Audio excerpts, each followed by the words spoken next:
بسم اللہ الرحمن الرحیم۔ حضرت امام علی علیہ السلام نے فرمایا، ہر عمل سوچ سمجھ کر کرو، کیونکہ ہر عمل کے اندر اس کا انجام یوں چھپا ہوتا ہے جیسے بیج کے اندر درخت۔ اگر تم سیدھے راستے پر ہو اور تم کسی مشکلات کا سامنا نہیں کر رہے ہو تو تم سوچو، کچھ دیر کے لیے ہو سکتا ہے کہ تم غلط راستے پر ہو، کیونکہ سیدھا راستہ مشکلات سے بھرپور ہوتا ہے۔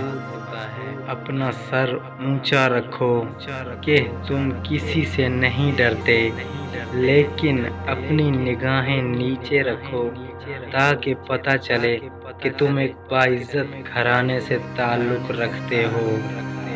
حضرت علی علیہ السلام سے کسی نے پوچھا، یہ کیسے پتہ چلے گا کہ جو پریشانی یا مصیبت ہم پر آئی ہے وہ اللہ کی طرف سے آزمائش ہے یا پھر ہم پر اللہ کی طرف سے سزا ہے؟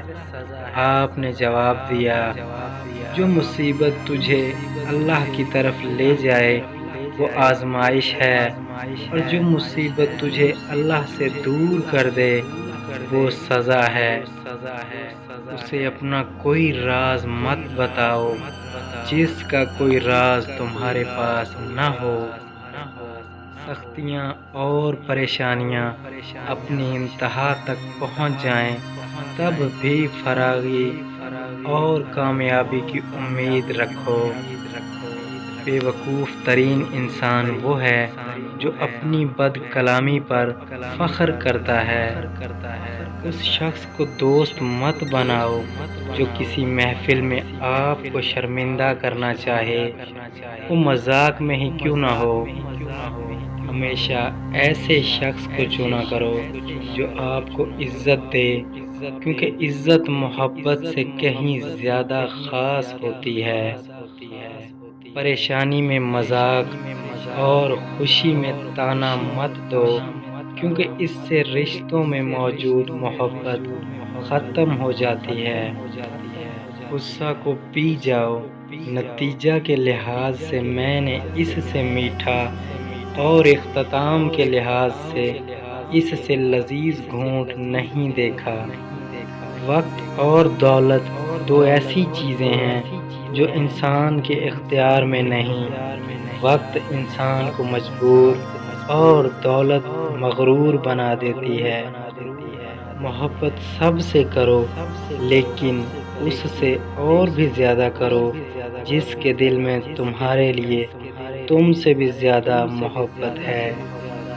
زبان کا وزن بہت ہی ہلکا ہوتا ہے، مگر بہت کم لوگ ہی اسے سنبھال پاتے ہیں۔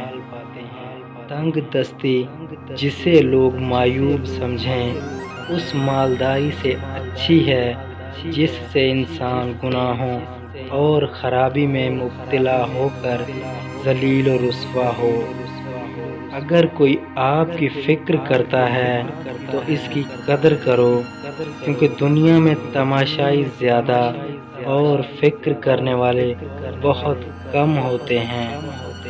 رزق کے پیچھے اپنا ایمان خراب مت کرو، کیونکہ رزق انسان کو ایسے تلاش کرتا ہے جیسے مرنے والے کو موت۔ سب سے زیادہ قابل نفرت انسان وہ ہے جو لوگوں میں عیب تلاش کرتا ہے۔ اپنے دشمن کو 1000 موقع دو کہ وہ تمہارا دوست بن جائے، لیکن اپنے دوست کو ایک موقع بھی نہ دو کہ وہ تمہارا دشمن بن جائے۔ دولت مٹی کی طرح ہوتی ہے اور مٹی کو پاؤں کے نیچے رہنا چاہیے۔ اگر سر پہ چڑھاؤ گے تو قبر بن جائے گی، اور قبر زندہ انسانوں کے لیے نہیں ہوتی۔